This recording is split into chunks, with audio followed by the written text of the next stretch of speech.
All right. Good evening or good morning, whatever it is, wherever you are. Hang on really quick. Just got to make sure I'm all synchronized. Yes, I am. All right. Good evening or good morning. Sorry about that. Whatever it is, wherever. All right. Obviously, that works.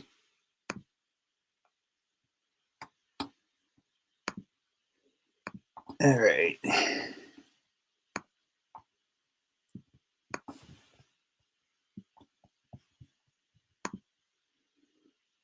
And I'll do one more thing.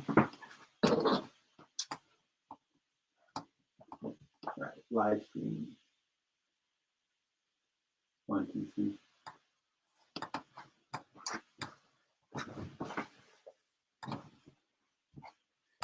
All right.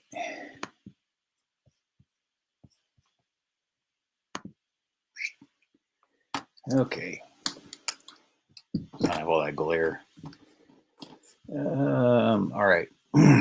Hey, welcome, True Seeker. Appreciate you joining. All right. So I'm gonna probably just start off by giving a quick overview. I guess I'll let some folks join because I think I started this a little. Yeah, I did. I started this early because I wanted to give it a little bit of time to synchronize before the official time. So we'll give folks a little bit more, but a little bit more time to join. But I want to do one on the 9th configuration because it's a really interesting movie that I had never really given any consideration to. I guess I don't know. It never really crossed my path in a way that was meaningful. So when I finally did see it recently, it really kind of blew my mind. I really feel like it's one of those ones that if you examined more than once, you'd probably find quite a few, different things in it. So getting right to it, I'm going to get out my Twitter here.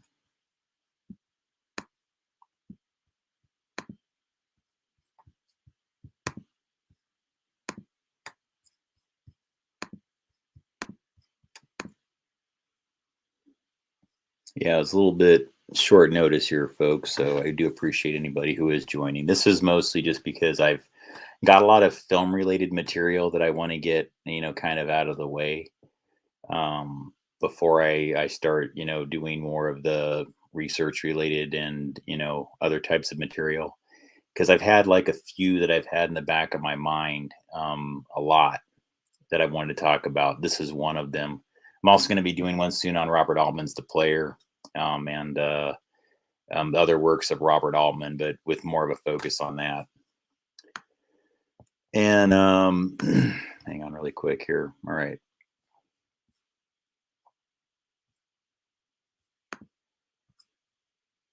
And so effectively, what I start off with here is I say, did you ever hear the story about Lieutenant Colonel Aquino recreated a Nazi ritual at Himmler's castle? That would be Heinrich Himmler. Those unfamiliar, let me get that for you. All right.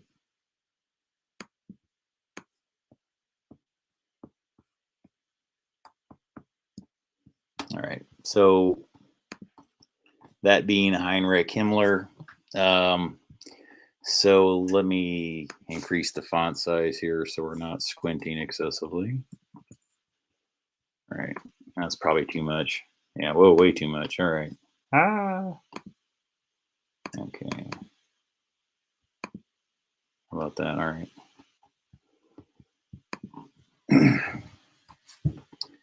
So Heinrich, oh wait, you know what? I forgot to do something here. Shoot.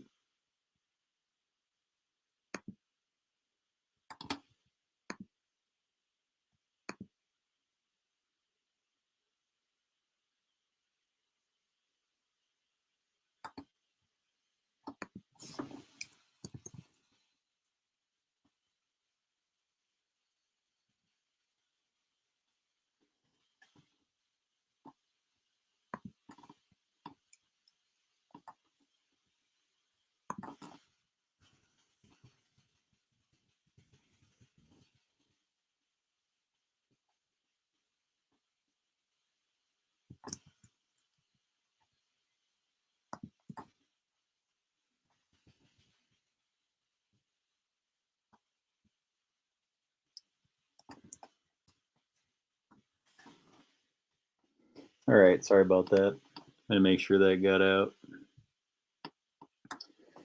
All right.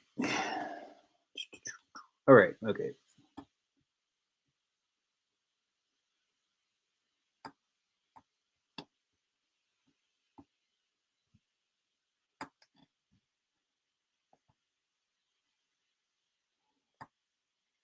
All right. And you get a channel and do that. No offense. Tonight I'm talking about this. I've talked about that topic plenty. So right now I'm talking about this. No offense there though. Appreciate you joining.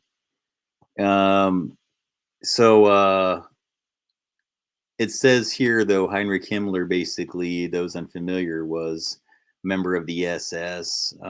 He was pretty much known to be a pretty strong occultist. If you probably dig deeper into this Wikipedia entry, I'm not going to give like his entire history, although it is relevant. I do believe there is a whole section on it. But it says over the next 16 years, he developed the SS from a mere 290-man battalion into a million-strong paramilitary group and set up and controlled the Nazi concentration camps. He was known for good organization skills and for selecting highly competent subordinates. Okay. And you'll see here, yeah, here it gets specifically into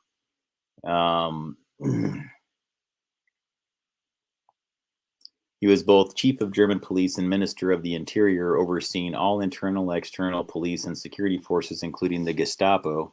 He controlled the Waffen-SS, the military branch of the SS. Himmler held an interest in varieties of occultism and Volkisch topics, and he employed elements of these beliefs to develop the racial policy of Nazi Germany and incorporated esoteric symbolism and rituals into the SS.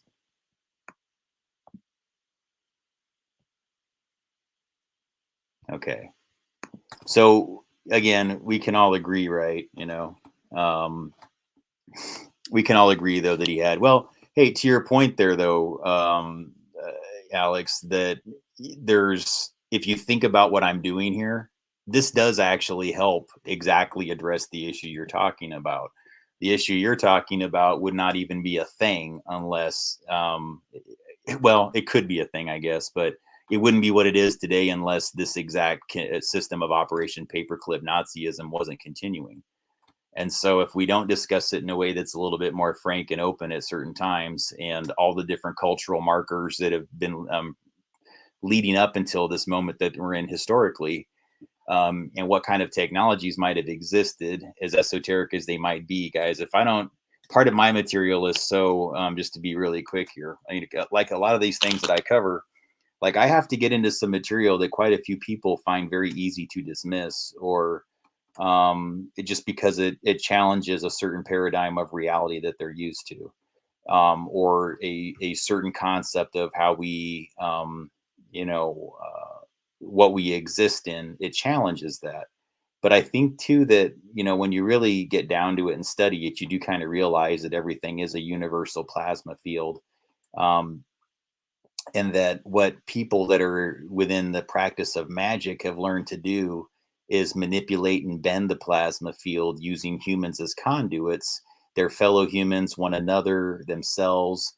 They know how to consciously focus on certain things, get others to focus and concentrate on certain things, to take something that is an idea and manifest it into physical reality. And that's the part that you have to understand. Like, if you get my material on the topic you want me to discuss, I know you were joking, but just so you understand, though, that's one of the reasons why I'm still continuing on this path, and I don't challenge that one face on like super frequently as much as I'm tempted to, mostly because I know what a lot of the things that are out there are designed to do. I feel like if you deconstruct the part of the collective hive mind and the mass resonance manipulation aspect of how that virus has manifested, if you get people to understand that nearly everything is placebo to some degree, that we bring everything into physical reality through a placebo effect that we believe, correct? If you think about it, um, like you can sit down there and make a blueprint for a house. And after that house is done, you can sit there and then look at everything that you did, you focused and concentrated on and drew and made all the lines and everything else like that. then suddenly you can sit there and go like, well, gee, that can't ever happen. Why did I even draw this? I'm going to give up. Yeah, you could do that, or you can after you're done with the blueprint, go like, wow, this is a hell of an idea. Not only do I think this is a house that I would like to live in, but this is a house I think a whole bunch of people would probably like to live in. It might actually, make a neighborhood of these. Let's see if somebody's interested in building them. And then they go talk to somebody, and then these people, through vibration and frequency, by talking it through and just discussing something back and forth, they bring through vibration and frequency. Your voice is a measurable frequency, right? You can take your voice and analyze it through a spectrum analyzer. You can see the spikes and signals of your voice.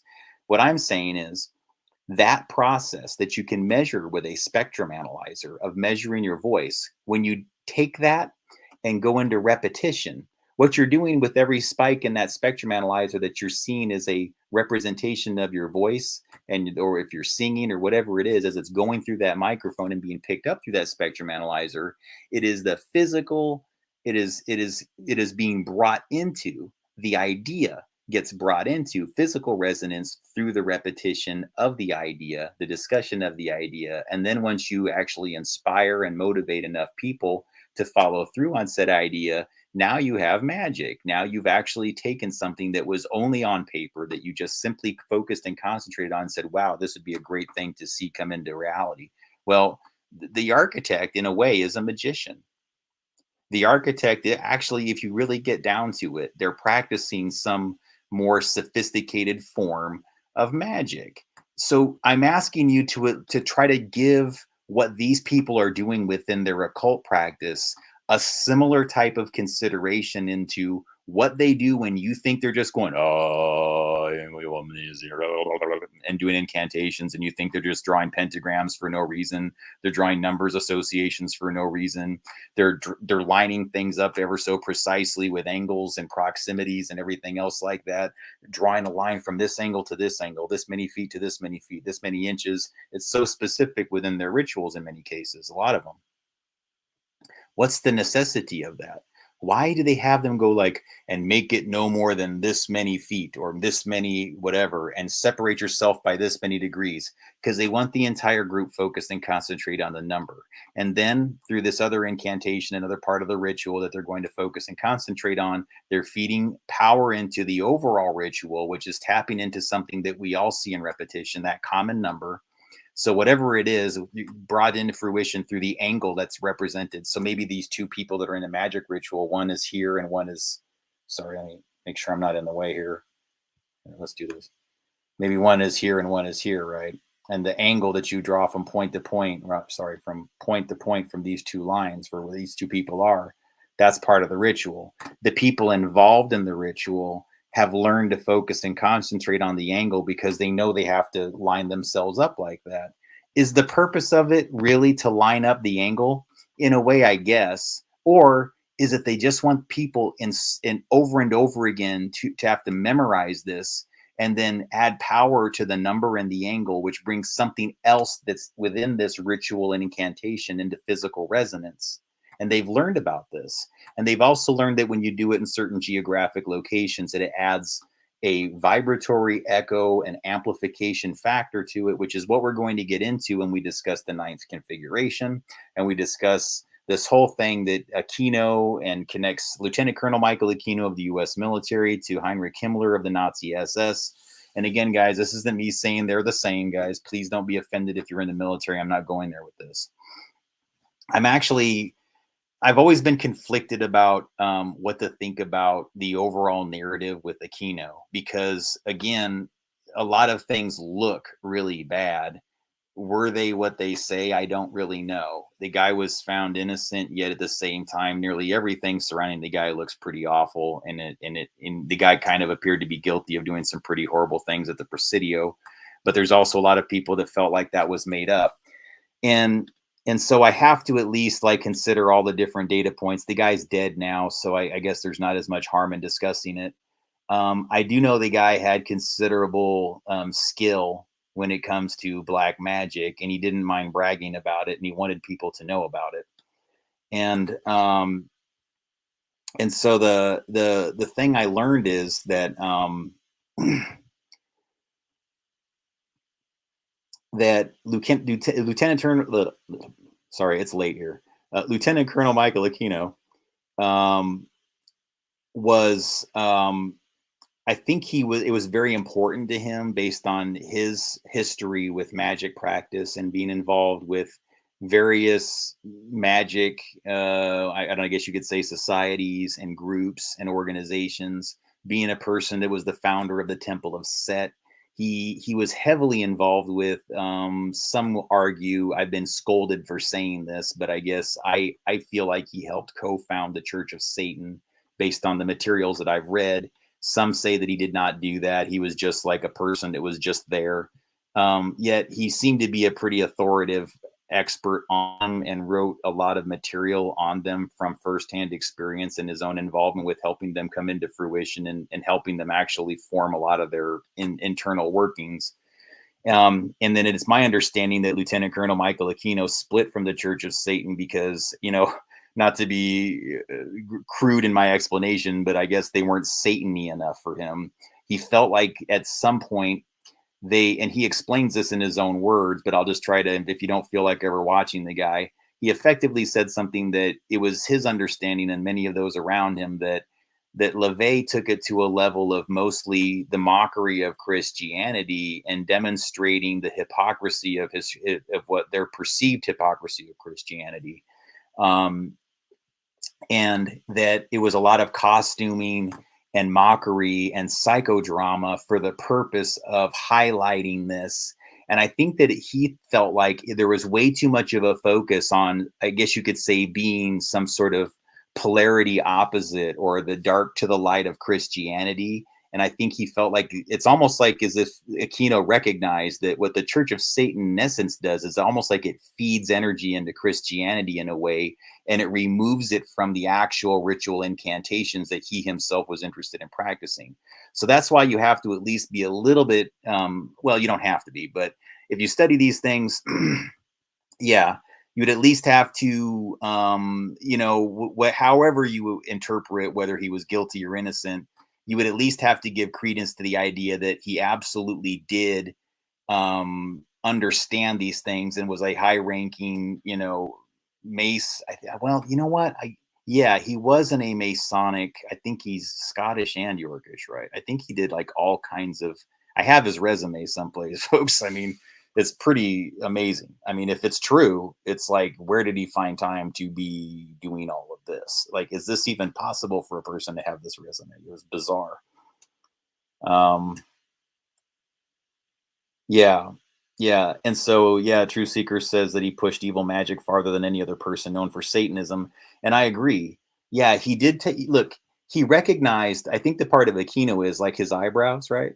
Like that's his acknowledgement that there's something that the Church of Satan does that has value to it. Number one, the boo factor, the jump out and scare you factor of Luciferianism, which again isn't always, I think, the same thing as Satanism as practice. I think some people use what it was like it's the boo scared you, but I'm not trying to hurt you. I just knew this is how to get your attention. Or I knew if I offended you this way, it would draw you into the light so you could receive this other information. Because honestly, when I try to say it to you nicely at first, if I try to go like, hey, come over here, I want you to read about this, you kind of go like, I don't have time for that. But if I walk up to you and go like, hey, asshole, then you might run after me. And then when you do, I'll learn the truth, right?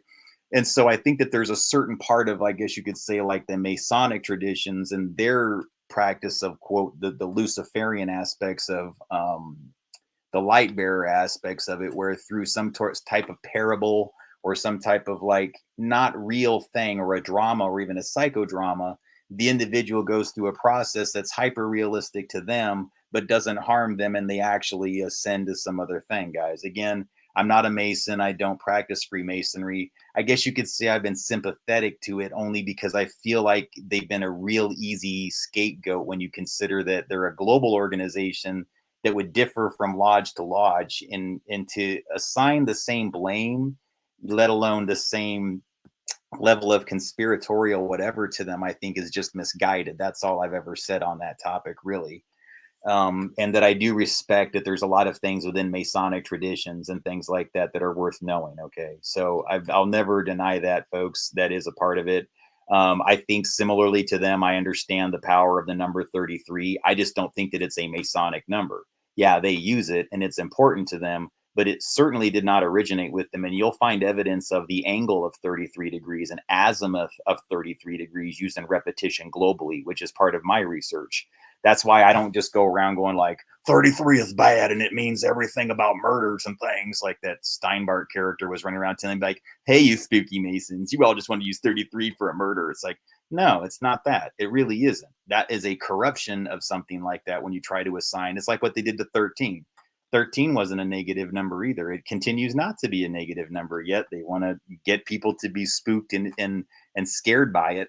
Okay, the number 13 honestly is just like his eyebrows, which you have to, when you look at it honestly, that's almost like how you have to interpret his eyebrows. Once you can decrypt like why you should not be afraid of the number 13 or the 33 or anything else like that, then you have to decrypt why you shouldn't be afraid or spooked out or even weirded or even comment on his freaking eyebrows as much as you might want to. Because he's trying to actually draw a negative, like again, his whole point is to get you focused on that, and he wants you thinking about devils and in evil things. And then when he brings up concepts, yes, he wants the power drawn towards Michael Aquino. He learned that. That's what Aleister Crowley was good at. I would argue that Aquino is kind of our modern.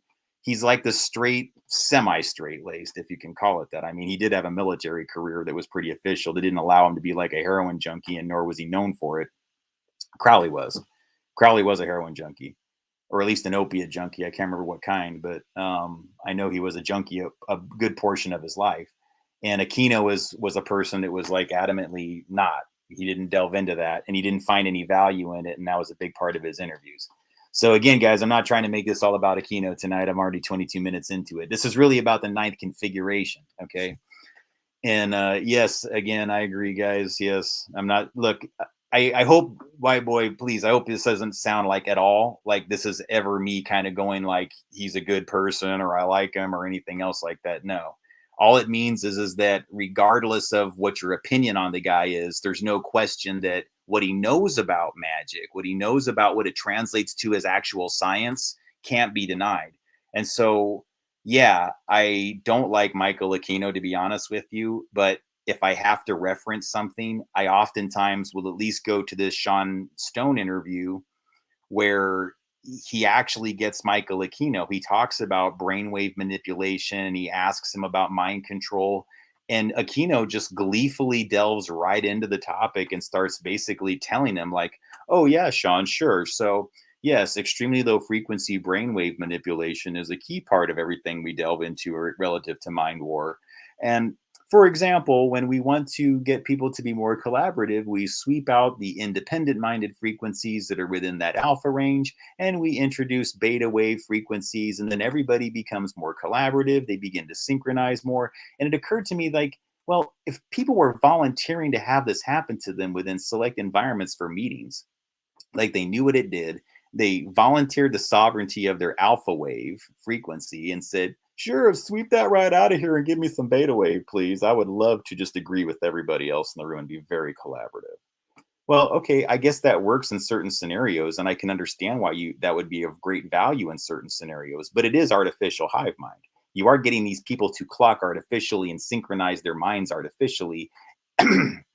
And he was obviously conscious and aware said technology exists. It's not rocket science to how they do it. It's actually quite simple. They can do it with relatively cheap equipment, and they did do it, and they talked about doing it. Okay.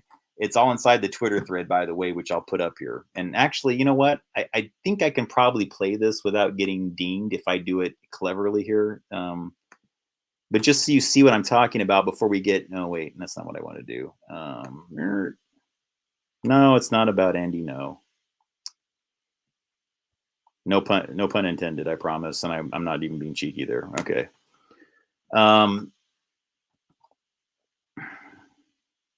It just happened like that. I'm not. Yeah, here it is. And so this was the thread that I did. Hang on, let me find that.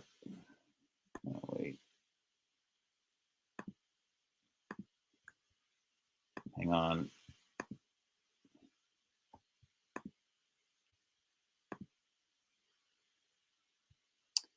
Oh, wait. All right. Now I know I don't see what I see. Okay, hang on. Sorry about that. I have two different things that are open. I only have one screen here that I'm working with. So,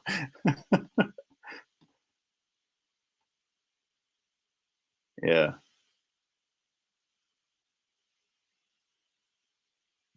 Yeah, yeah, yeah. Yeah, guys, just want guys, what I'm telling you is that if Michael Aquino did in fact molest children, that's absolutely a no-brainer. Like if he did, which it appears that he did, then there's no question. I don't have any positive associations with the guy at all. And just because he knows anything about brainwaves and is willing to discuss it doesn't make the guy suddenly a saint. Okay, I definitely would never say something like that. So just hope you understand that. All right.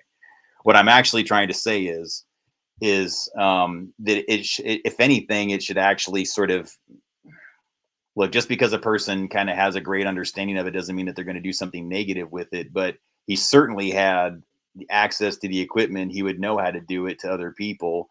They could do these things within the Church of Satan. They could do it within a temple of Set, especially if they're looking for loyal followers. They would absolutely know how to industrial scale do this. So if they know how to do it within a meeting room, well, then they might think to themselves, could we get this to happen in a master plan community within a neighborhood? Wow, now that we got this whole neighborhood clocked together on the same brainwave, I wonder if we can do it to a whole town. Holy cow, we got this whole small town to do it. I wonder if we upgraded an entire city to, you know, of course they're going to think about these things. And I mean, I even get concerned about technology evolutions. Is hang on really quick.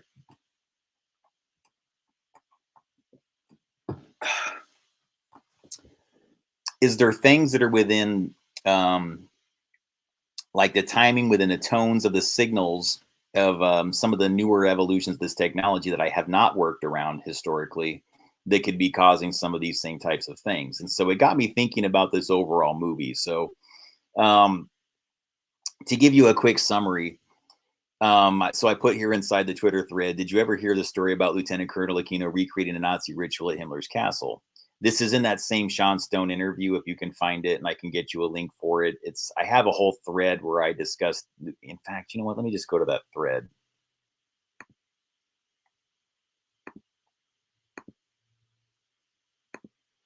I know I put it in the description, so I should have it here. So there it is.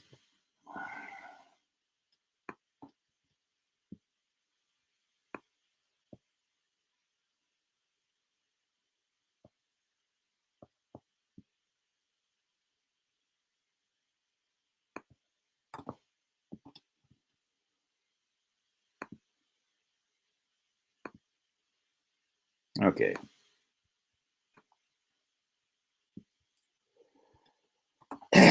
Yeah, yeah. Like I remember he did I think it was Donahue or something like that. That was those unfamiliar. Donahue was kind of a big talk show host in the 80s. I mean, I think he still had some market share even into the 90s. Yeah, sorry. I guess this audience isn't that you probably all know who Donahue is. Sorry. Um, but I put, here's the link to the interview though. And, actually I should just play that part.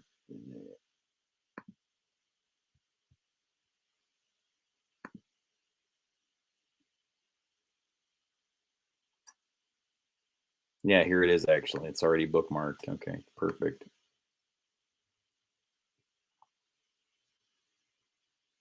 Mechanical through your senses and your sensory perceptions that you're not aware of.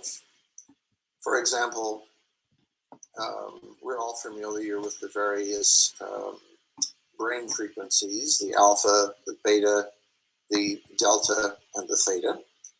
Well, alpha puts you in a pleasant mood, theta puts you in a creative mood, beta puts you in a somewhat nervous and confrontational mood. So if you would like a room full of people to be in a fairly good mood and cooperative towards resolving a problem, first you sweep the room to make sure there's no beta in it, and then secondly, you blanket it with alpha. That's just one example. Oh, it was the other way. Color perception. Blanket it with alpha, Most sweep people it of think beta. of colors as something that you choose. Well, I like this color or I like that color. Actually, at the subconscious level, colors have a very strong impact on the human constitution that Color most people aren't aware of. association. The color red makes us nervous, brittle, antagonistic. The color blue makes us thoughtful and creative. The color green makes us somewhat passive. This, again, is at the sort of eye chemistry level. We're not talking about preferences here or situations where you might have a particular passion for this or that color.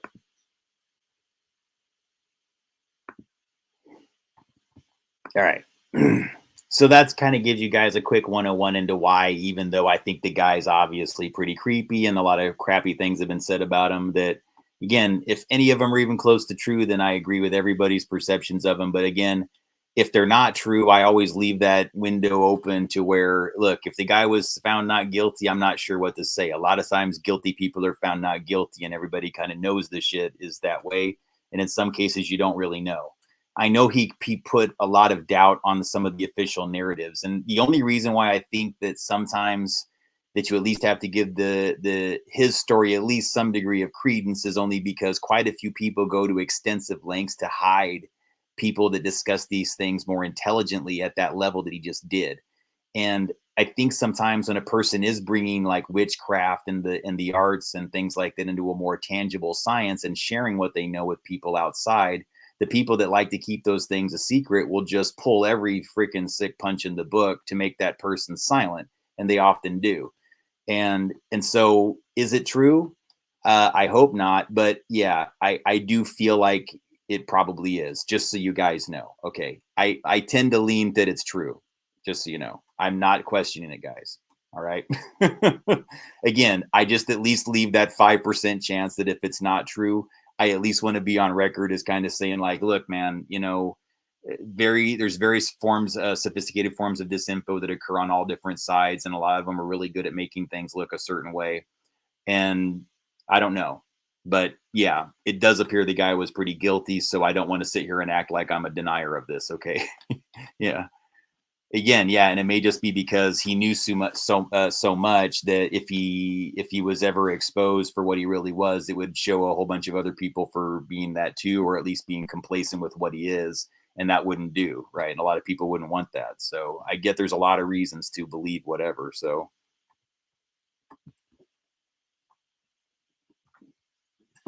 yeah. I'm not into any of it, to be honest with you. I mean, I study these things only because I just want to know what it is at a scientific level. Once you witness things like, and you know that it's real and you know that things can manifest a certain way, you really do start to become more aware of the techniques that are used, especially within the collective hive mind, seeding things into the collective consciousness. And like anything, you know, I think if you blind yourself that it happens, if you blind yourself or don't allow yourself to hear about like the ways that this is going on, then even if you're a person that chooses not like me, I don't practice magic. I don't consciously practice magic. I'm not a person that really does it. Maybe I do, and I'm just not really willing to admit it to myself. But no, I mean, I don't have like ritual incantations and things like that. I mean, I understand like you know, the value of like onking and things like that. I understand the power of you know, doing prayer, meditation, other forms of bioenergetic surges on geographic locations and things like that, like why a person experiencing various sways of emotions in the love spectrum all the way to the hate spectrum, fear, all types of strong emotions, that there's plasma attachments and that bind to information, and there's a shared plasma field between the human body and the earth, and that there's something about extremes of behavior that get those sways of programmable plasma to bind more into the earth and into the aether, that brings things into physical reality as well as it anchors it into the already existing physical reality that we acknowledge is here. But everything that is the physical reality yet to come is the aura. It is the biofield. That's what I learned by just being a person just looks from a distance and doesn't practice any of it. I've just kind of like sat down and said, what is magic? What are these people doing? Because I know they're doing something real. They're not tricking me. They're showing me something and I'm witnessing it, and I have to like, I'm trying to unwind what it is that I've seen here. So that's where I come from with it. Yeah. Oh, okay. So Truth Seeker says they know someone personally trained unwittingly by Aquino. So I guess so they have a different perspective on it. So I respect that, and I think that most people that tend to join in here are tend to provide good information as good as they especially the regulars and things like that. So I do take that to strong consideration. Um, yeah.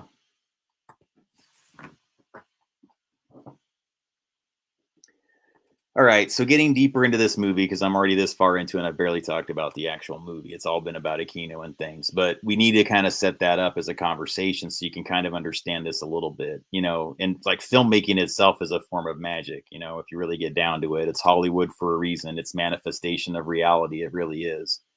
It's trippy how it works. I've really learned that about Hollywood, especially. All right, so it says William Peter Blatty's The Ninth Configuration, 1980, covers similar territory with Stacy Keach playing Marine psychiatrist Colonel Hudson Kane, who is sent to a castle used as a facility. What's interesting about this is that it takes place in the Pacific Northwest. I don't recall them ever saying specifically where, but there are some castles in the Pacific Northwest that kind of get close to fitting this description, but I guess.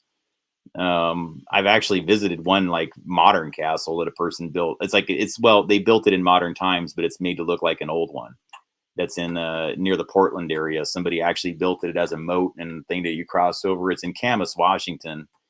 Chuck Palahniuk, the author of Fight Club and Choke and some other books, he and films, he basically did this whole story on that castle in Camas. Sorry, that's a total side topic. But you can see some of the way the setup goes on here, where he goes into the facility and says, "You're the psychiatrist, aren't you? You're Kane." And after he talks to this guy in the front who's wearing a stethoscope and everything like that, he says, "Would you please direct me to my quarters?" And he goes, "Yeah, just follow the yellow brick road." And so there's this constant, reference to the Wizard of Oz. There's characters in the movie that want to stage all of Shakespeare's plays using primarily dogs as the actors. I mean, very strange dialogue, strange plot lines that seem like they were added there for a reason. It's like there's all like this obsession with one of the characters wanting to make Hamlet with nothing but dogs. And he's like literally bringing in dog after dog, watching them like, as they just like stare at him. And he believes that they're reading lines from the script and he's responding to it. I mean, it's a very, very strange film to think up, or a strange book to even think up. So when I see something that feels this off resonance and has this many sort of random pattern, or not patterns, but just random occurrences that seem to go from one thing to the next, but they're still synchronous, I tend to think that they're doing something bigger with it, whatever reason it is. Maybe maybe the book and the film itself is a form of magic. Who knows? An attempt to confuse. I don't know. Or maybe it's a tip off. Maybe it's just a person who had an idea that happens to synchronize. Quite likely, actually.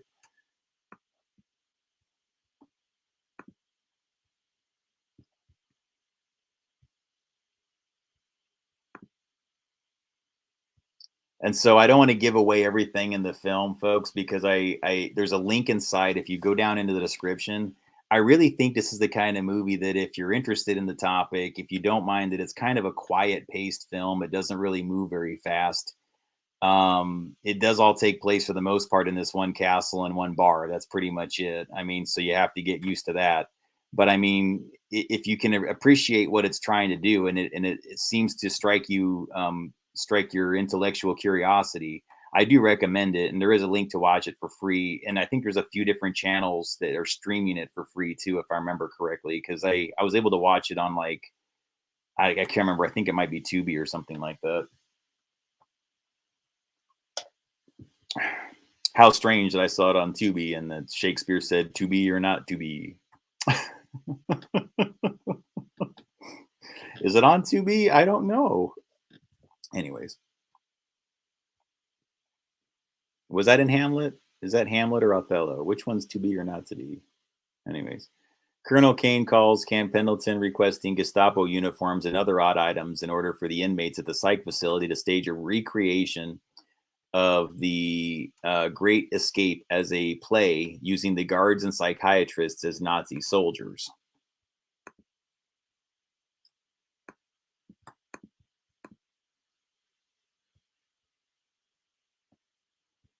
And so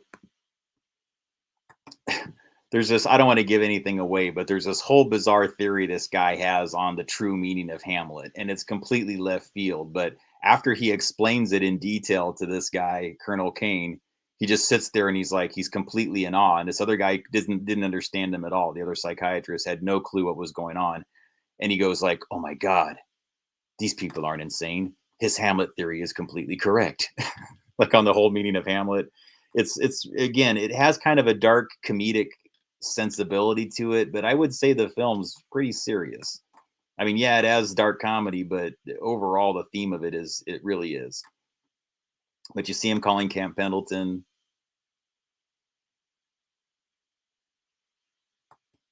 And so they're asking him, like, why do you want all these weird supplies? You know, he asks for like frogman uniforms, German Gestapo uniforms.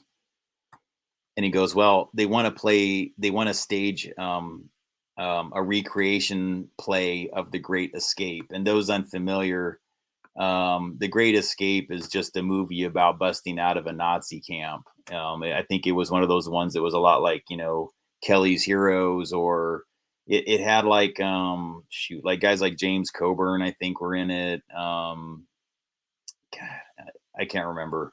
I think Henry Silva might be in it too, actually, the more I think about it. Maybe Mickey Rooney. I mean, there's a lot of people that did like these movies like back in that era that were all about like just busting out of Nazi concentration camps with a like American ragtag crews, like, you know, winning things, you know, for the team and everything like that, but doing it all unconventionally, you know.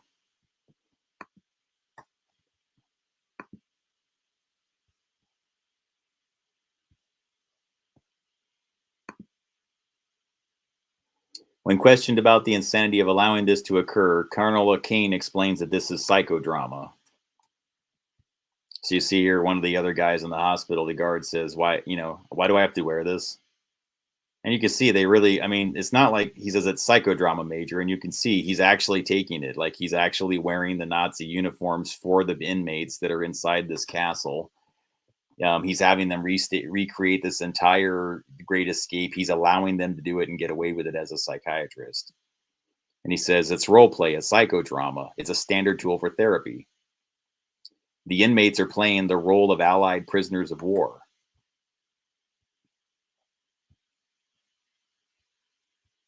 Actually, I meant to show some other slides from that, but basically, this is the point where, like, in the process of doing this, Stacy Keach's character, Colonel Kane, gets really pissed off at the guy, and he's like going, why can't you just show some heart? Why can't you just have some sympathy? Why can't you just let them play this out in their minds and heal from this? Just go along with it, damn it. That's when I had this weird kind of click. There was something about this scene that made me think, what was really going on with Michael Aquino? Was it that, and you have to think about this. What if they just really understood that this guy, no matter how dark and awful he was, it was a little bit like, what if Aquino was a little bit almost like he was like an Operation Paperclip guy? Hell, he might have actually been one of those actual paperclip people for all we know. That could have actually been a thing that happened. Even if you don't think his birth dates line up, it wouldn't matter. If you really know how they do it, no. And they had some kind of access. And again, guys, I'm not trying to get too esoteric here, but I do think personally, and I think that there's a lot of evidence to suggest this, that it's not always just siblings or offspring or grandkids and things like that that explain it. I do think that some of these people that were high-ranking Nazi SS and the Gestapo, that they didn't just disappear after they came to the United States. In some cases, I do believe that many of them are, continue to live, and there's a way for them to maintain their lives indefinitely through the use of other people's plasma and the use of other people's blood. I guess you could call it like a form of vampirism. It's the close, and I think it's one of the reasons why vampire lore has increased so dramatically within Hollywood recently. If you think about it, they've been really aggressively the last decade trying to warm people up to the idea of vampirism. It's romantic, isn't it? Oh, isn't he so dreamy? I know he's a vampire, but he won't bite me. In fact, he's warning me not to get too close to him because he loves me so much. All those Twilight series. So like they really want to romanticize this idea of the vampire. I guess the vampire lore always did, but they didn't just go that far. Then they started doing things. HBO is always a good cultural marker if you're trying to see what they're trying to warm people up to. And True Blood was the other part of that. Those unfamiliar, True Blood was another one of those series where it's effectively that what if we all were just living together, vampires and regular people, and we just accepted them for how they are as suckers of blood and needers of our plasma, and we just found ways for them to get around needing to just sap us dry. Look, my guess is that a lot of these things that you're seeing, like with the whole plasma economy and things like that, have a lot more to do with what they knew about life extension. And I think that there's something that's going on right now where they want everyone else to continue to have mostly like a crude form of life extension, but they understand that that's sort of the physical building blocks of what they're doing etherically with the same material, which is bioplasma. And so why does witchcraft work? Why does occult practice work? Yeah. Well, okay, let's talk about it. What is adrenochrome? Let's talk about why is that a thing? And why would it be so valuable to a person? And why would they experience such a dramatic change in their behavior or high as represented in the film like Fear and Loathing in Las Vegas, for example, where Johnny Depp's character, well, it's not character, he's playing Hunter S. Thompson, the real person. And it's like a biopic that he did. It's like an exaggeration of his actual experience, those unfamiliar with what Fear and Loathing in Las Vegas is.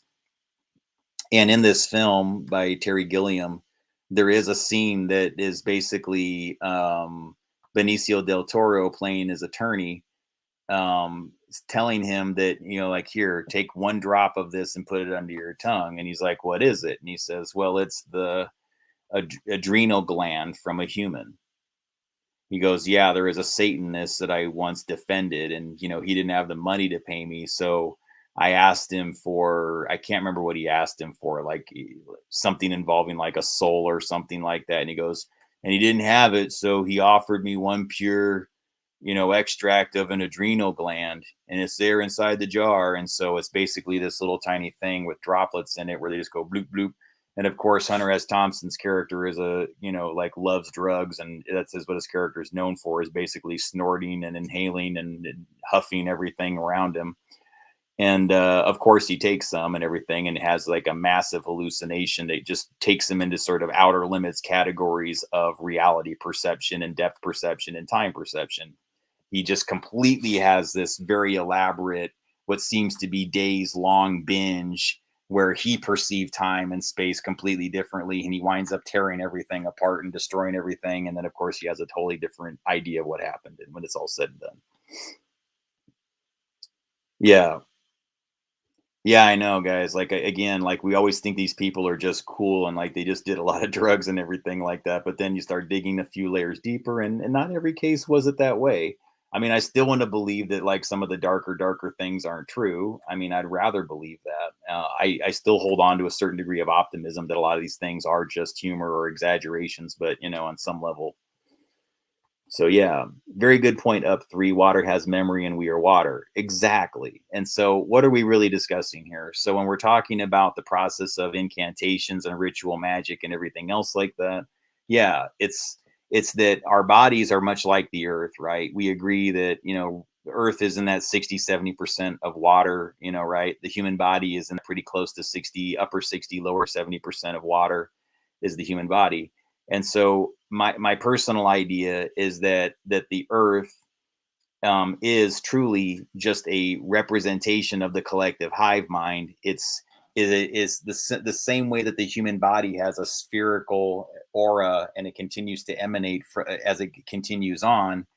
And there's replications of this as all the humans as a collective population are emitting bioplasma. It does bring the Earth into physical resonance through a shared idea and perception of what the Earth is. It is handed down to us from our ancestors and taught and trained to us, and then we perceive as reality. We've seen a sphere, we perceive a sphere. We live on a sphere because it's what we've been trained to think. It's all brought into physical resonance through a shared agreement, through constant reinforcement, through vibration of that plasma. It bends our physical reality. It blends our perception of physical reality. And this is what they're really doing. This is what Aquino really knows. And so what I think that the ninth configuration is it may have been perhaps, again, guys, I didn't do any research into this, but it really got me thinking. Is it perhaps, and it could have just been a total like happenstance and just maybe the thing that led me to think about the other thing. But is it possible that the US military just did recognize that Aquino was pretty disturbed, but when he held on to the kind of knowledge that he did, they knew he actually knew something? It's like the same thing with the Nazis. It's like this horrible agreement they made to bring in the Nazis into the United States because they're like, you guys, do you understand that you might have like a few thousand of these wicked Nazi scientists that are going to want to continue their work? Where? Well, not in the United States, which means somebody else is going to have what they have. And we don't want them having what they have. We do not want anybody gaining any of this knowledge or whatever. And so what I think Aquino's career was really about was something almost like this, making this guy believe he was something incredibly important, and in the process learning every freaking thing in the world about him. Yeah, because he's a gifted magician, because he's gifted within his realms of what he does, he was able to actually bend the plasma field considerably and actually use the military as I guess you could say, a platform to reinforce his magic workings.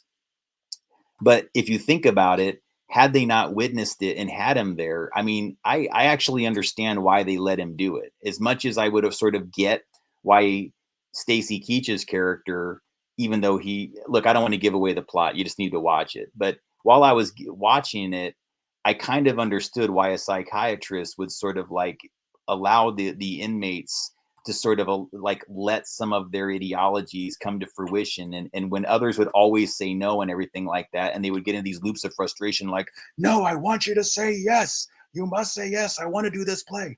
And he's finally the guy that says, what harm can it possibly do? Let's let these guys live this out and find out what they're really thinking and how it's all working inside their minds. And so I think that there's something to Aquino that was similar to that with the military. I mean, I think it's a little bit too cynical to assume that they're all behind what he did and would want what he wanted, or would be behind that kind of abuse. You would have to have a whole lot of sickos. And don't get me wrong, there's a lot that are out there, and I'm sure some hide within those ranks. Yeah, but I don't think that you would have the kind of level of participation or whatever, from that many people if that was the type of thing that they were allowing in the castle. I think that allowing him to recreate something as significant as a Nazi ritual in Heinrich Himmler's castle is a lot like the army made the decision, similar to Stacy Keach's character making a decision in this castle for them to stage the Great Escape. They said, let's see what happens when he stages this Nazi ritual, because we don't believe it's going to do anything, but we know this guy has some skill and talent, so let's just be there to measure everything that he says is happening. And my guess is they probably learned it when you went to Heinrich Himmler's castle, that there is an energy signature within the earth that's different than other places, and it's significantly different. And I do believe that Aquino knew this about Heinrich Himmler's castle and did express this in his interview. I may be recalling that part incorrectly, but I'm pretty certain he said that there was energetic properties within the architecture of Himmler's castle that gave it stronger power. And it's a little bit like you have to look at it like it's on a hilltop, the materials that it's made of. Look, I'm a communications engineer historically by trade. I spent about 20 years or so, 20 plus years in the wireless industry. And part of my career was building towers. And so, yeah, I'm aware. When you manifest something through an idea, I just would think the thing up and plug it into some software. Gee, I wonder what's going to happen when I put a 100-foot tower right here. Bloop. I put it in my software, just an idea, right? But I keep thinking about it like, yeah, that would work really good. You know what? That would really solve the coverage problem in this neighborhood or in this resident or in this business area or near where all these apartments are or something like that. Yeah, we could put this tower right here and that would solve all of these problems and all these people would get great signal and they wouldn't complain anymore. And so you start thinking about it, you plug it into the software, you begin to focus and concentrate on it, and then you go meet with somebody and you say, guy, if we had enough money, we could solve this problem. And they go, you know something, I agree with you. And then guess what? We both agree on it. Now all of our spheres are synchronizing. We're performing effectively a magic ritual, but we're just not calling it that. We're manifesting something into physical reality through bioplasma, through bioenergetics. And this is why you have to give these people who practice these things a little bit of credit, even if you don't agree with them or what they're doing. That's all. When I mean credit, I just mean like, don't just roll your eyes and go, that's not a thing. No, it's a thing. It's a thing. And anybody can practice it for any reason. You can practice it for good reasons. You don't have to like practice quote black magic. But no, you can definitely learn the process of bending plasma of vibratory frequencies and shared ideologies and focusing and concentrating on those ideologies in certain geographic locations the same way he did in Himmler's castle. If you equally don't get spooked out by the weird eyebrows of Aquino and just drill down to what was he doing in Himmler's castle, you'll learn a lot. And then you'll start to understand how to fight the quote demons. You want to, I mean, maybe not fight them, but put them back where they belong or however you think, whatever needs to happen. But yeah, I think if you look at it less as a fight and more about energy displacement, I think what we really have here, folks, I've really thought about this. I'm going to be doing more material on the series Ghost Mine, but that really blew me away. Like what it reveals about this exact topic we're talking about. Can you release quote demons? Can you release things that would require an exorcism? Can a person have these things inhabit them? Can a person be affected by these energies? And the series Ghost Mine was one of those very rare occasions where reality television, especially with regards to the paranormal, actually did things pretty much right almost all the way around. I mean, it's good quality research. It's not a lot of hokum. They don't go, boo, scare you. There's not a lot of things that look all that staged. Every now and then it almost looks like somebody might have made something up to make it look kind of interesting or that you could go there with it. But overall, it's not like that. I'm just saying if you're going to be a skeptic about it. Overall, what you really learn is a lot about why everything we're talking here would have value within the ninth configuration. Why would they do it at a castle? Why would somebody think to put a bunch of inmates at a castle? And allow their ideas within that anchored location, knowing that it's only the wealthy and elite who have ever been able to inhabit these things. You think about that. If they're the only ones who are ever allowed to inhabit them, then they must know the power of being inside it and how everything they focus and concentrate on, it now becomes a transmitter, just like the cell towers I used to build. But these are with your thoughts. These are with your values. These are what you're focused and concentrated on. These are with the rituals you perform. These are with the incantations that you say in repetition and what you understand those incantations mean. And if you can get others to repeat them in that physical location, then what you're really doing is you're taking your combined plasma, bioplasma fields together. And if somebody's getting you to focus on their shared idea, then yes, together it's binding into the aether and it begins to send out the idea. And then that manifests into physical reality.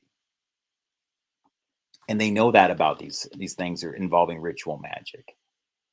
And so if you don't get that that's part of why they do these things and why there's a lot of ridiculousness to their methods, if you can see past the insanity of it, of what it looks like on the surface, and you understand the repetition, the color priming, all the things that he talked about there, the brainwave manipulation, All of these things are about you and how you bend the plasma and getting you to define the different color spectrums, even with different emotions. It's trippy. Like, look how he primed everybody, even with that. I don't want you to necessarily believe that red means this, blue means that, green means this, for color association. But at that time, it's almost like he's the magician. It's almost like that was a sleight of hand. Now it's almost like you leave with the idea because he suggested it that red means this, blue means this, green means that.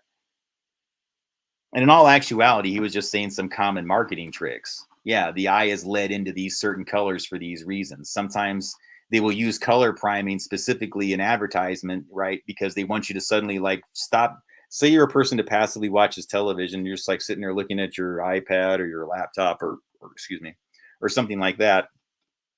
They want something to pop up on the screen to where you're going to go like, huh?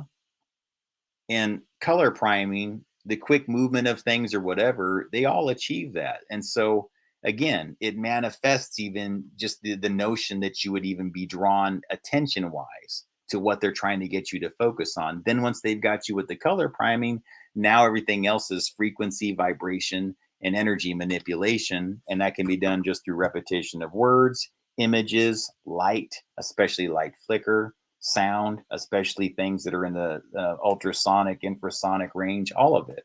All of it can bend your perception of physical reality into something else. So if we don't discuss this at this more scientific level, I apologize if this came into some like political discussion about whether or not Aquino's guilty or not, guys. I really don't doubt that he's guilty. I'm just telling you, like, if I'm going to present information, I have to at least offer that as like hey guys, it appears he was guilty, but hey, OJ was also found. So, right. So sometimes you have to look at all these things in summation and kind of go like, you know, the truth sometimes is somewhere in between, like, the collective perception, right?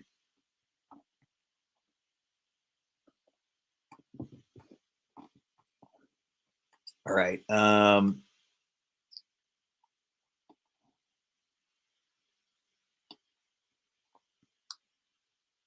Yeah, a lot of good comments here. Sorry, I'm trying to catch up here, but yeah. So as long as we're talking about this, because I mean, I've kind of covered the ninth configuration as a topic, and I feel like if I discuss it greater than this, because it was really mostly about the selection of the story to take place with retired military or people who were placed into psychiatric care um, for sometime around the Vietnam War. And so that's also something I should probably discuss because I didn't really get into that. The theme of the film is that these guys aren't there for just any reason. Some were, quote, draft dodgers.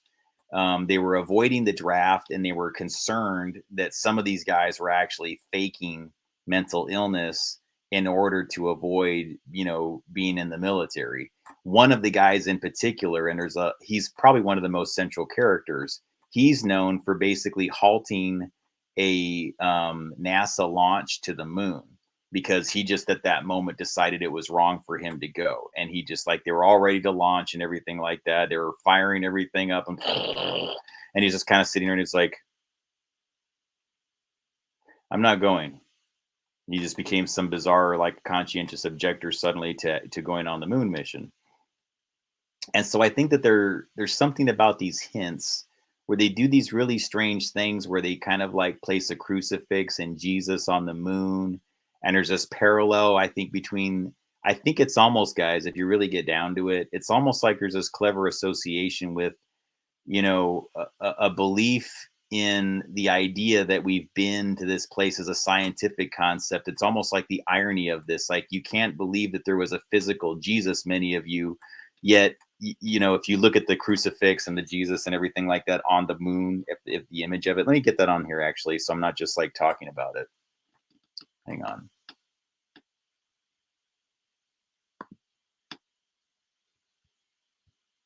That's not it.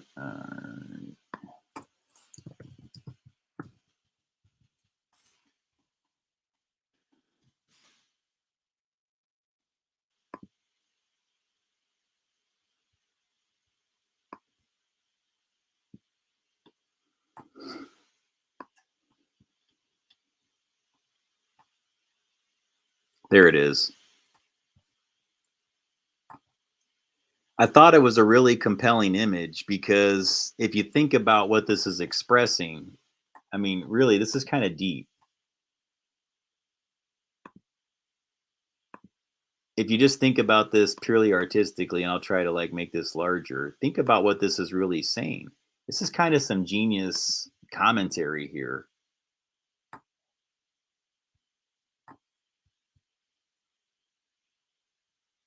Now, notice that nothing curves around. There's a shadow, the light. Kind of trippy when you think about it. I mean, it's just, I don't think you have to draw some sort of immediate interpretation of it, but perhaps what they're doing here with this is there's the faith, I guess you could say, in the Bible, drawing a parallel that to a sort of rigid scientific belief that everything religious is false and everything to do with the ideology surrounding how we get to the moon is absolute science that you cannot question, right? And in all actuality, I think what we're learning here, folks, is, and again, this is a surprise for me to even believe, honestly, given my history. But I think what we're going to find is that the Bible, I'm not going to be getting into this. I've even had, a side conversation with a friend at times about this a little bit. I'm just sharing information, but that perhaps through this exact process that we're talking about here, that things that are biblical in nature, because it is, how do I say it? Like we bring the Bible into repetition through this cycle of energy that's going constantly through the pineal gland, through the both hemispheres of the brain, and we're emitting brainwave, analog waveforms. We're also emitting these energy fields that forms the vesica Pisces that makes up our physical light body.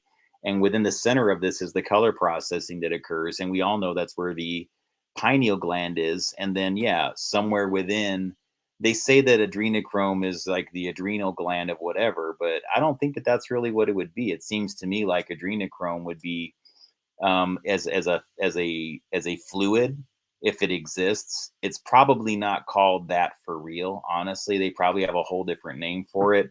And because adrenochrome is something different than what everybody thinks it is in the times that I've looked it up. It actually is a completely different substance that actually has like a chemical thing to it. And so what it would actually be, if you ask me, is a process through which somebody aggressively tases a person's pineal gland. And the purpose of this would be to create skull shocks, because when you push plasma aggressively through the eyes and into the skull, you're tapping directly into that source where the pineal gland processes color in the back of the brain. Keeping in mind, if you think about it, just eliminate all the physical layer here, and let's just look at this as energy. Energy, 1 and 2 with the eyes, right? And I would argue your third eye here is that pineal gland, and now you have the prism. You have this prism that's formed from the center here, right, coming into here, and then you can actually see the dimension of it forming. And this is how we actually are actually creating the 3D prism that we're all existing in together. And so what would be the most valuable substance anywhere, any other place than what taps directly into the process of what manifests physical reality? And why do you think the hallucinations would be so freaking intense when the people do it? People act like it's DMT times a bazillion. If you watch the movie Fear and Loathing in Las Vegas, yeah, I mean, it looks like it's like all that times like a 1,000. Total change of your physical reality perception. I mean, a complete immersion into a very intense hallucination.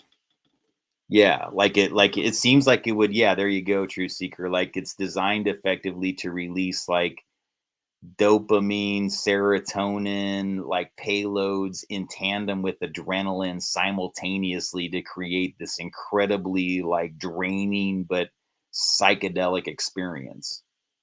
Yeah. Yeah, white boy. That's what I'm thinking. The plasma and the blood. Yeah. Because I think that's why they're doing it. That's again, I've been challenged, dude. Like, yeah, I don't know, you've probably seen the article that I did, but I got challenged by that, what's his name? Kamarzian. anyways, I'll look. Hang on, I'll find the article because I don't like just saying this and then like leaving it at that. Where is it? Oh shoot, what's the name of his plasma clinic?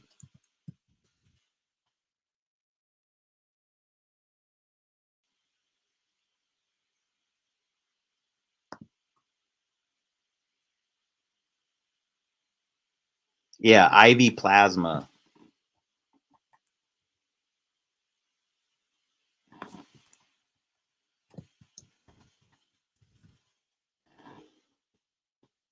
Hmm.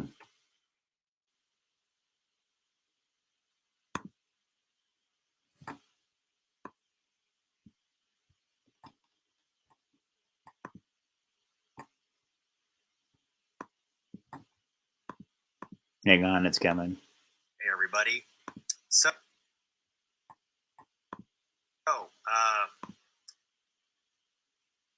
more on plasma and bioplasma and blood and plasma and businesses that are out in the open versus ones that are kind of winking, nudging at something very similar. What I mean by that. Yeah, let me let this buffer really quick. By that. All right. So by constructing these, by presenting certain colors along. Stop it. Go away, Aquino.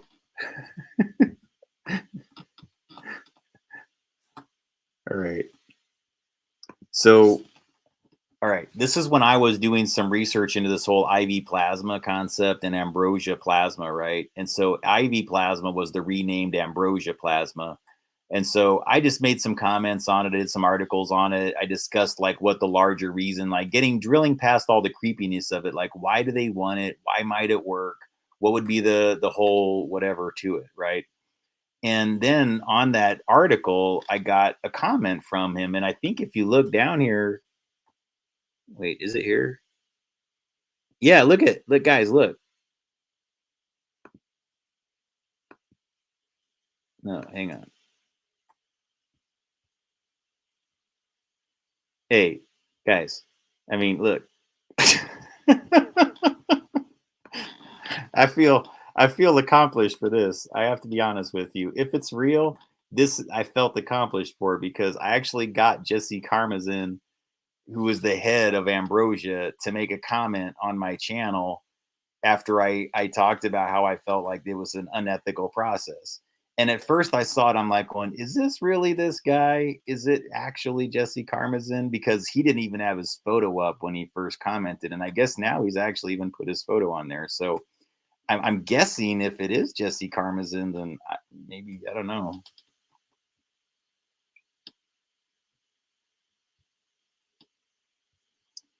But yeah, so this is my article. I'll put it here really quick. So you might remember from about 3 or 4 years ago, there was a lot of controversy surrounding a company named Ambrosia and somebody named, I think it was connected to Peter Thiel. And that was a little bit controversial because of his support for Trump, which I think a lot of that's changed since then. So I don't know what's going on with that. That's not really what this piece is about. What it's about basically, though, was that Ambrosia was a company that was openly advertising that they'll take the blood of people that are 16 to 25-year-old and inject it into anybody who's older than 30 years old for, quote, wellness and just for feeling good. Not for any legitimate medical purpose, not because a person needs it for a transfusion, simply just because somebody wants to feel better or feel younger or to experience something similar to age reversal, but it's not really placed like that on the website. Considering the complexity of transferring blood, well, I guess it's a simple procedure, but you understand that it's a serious thing, exchanging blood. It has a single page website that basically just gives prices and rates like $8,000 for a transfusion for a liter of blood from a teenager. to be transferred into a grown adult. That's what they're telling you. I'll tell you why this bothers me. Number one, it's just the idea that they're selling young blood and their company is named Ambrosia. Well, in our country, when a young person is missing or can't be found, we send out an Amber Alert.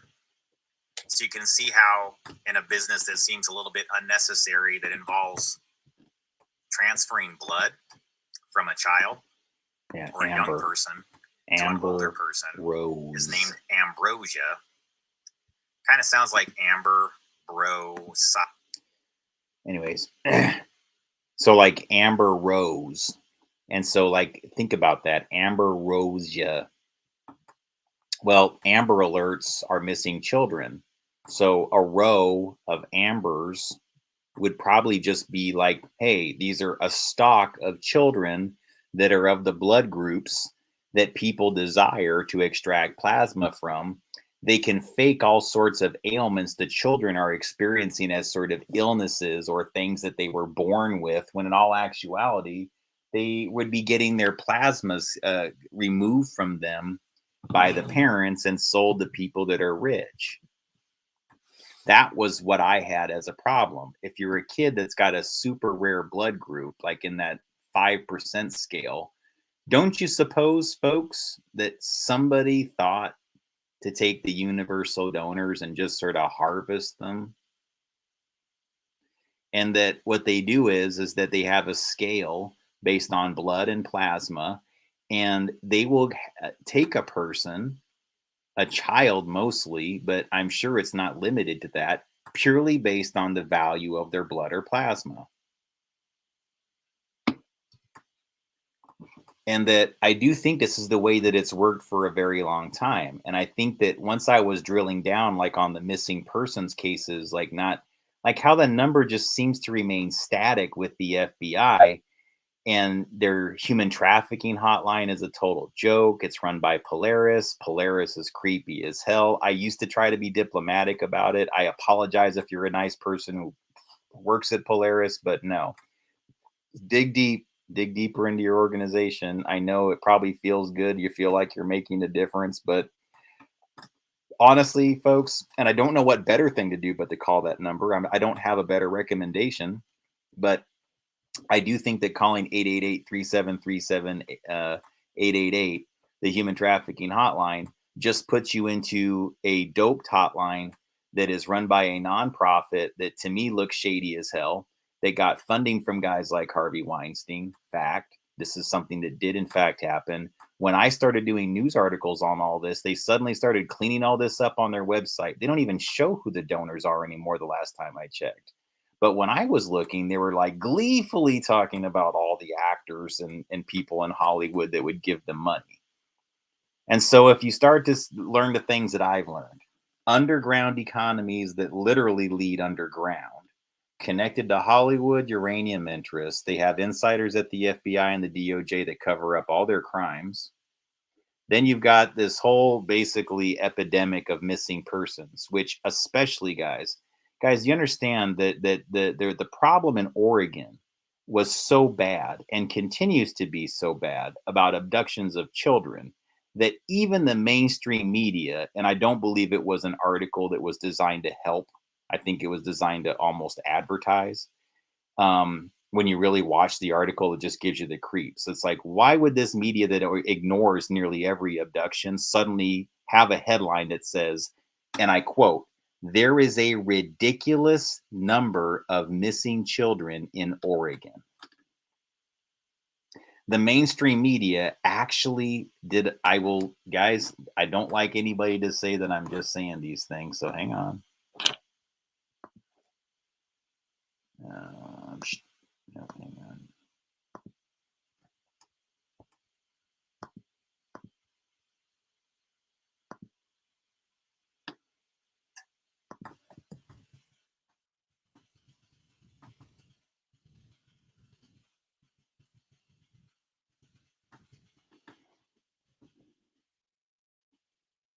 Do I lie?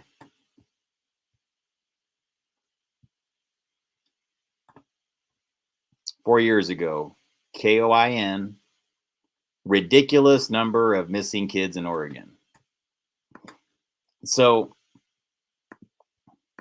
effectively, what do you think this was about? This is effectively, I mean, why does the media do something like this? Why is a complacent media that never gives a damn? Why would they do this? Because it's really, if you ask me, and I don't like saying these things, guys, but this is just the thing that I've learned. This is subtle advertising.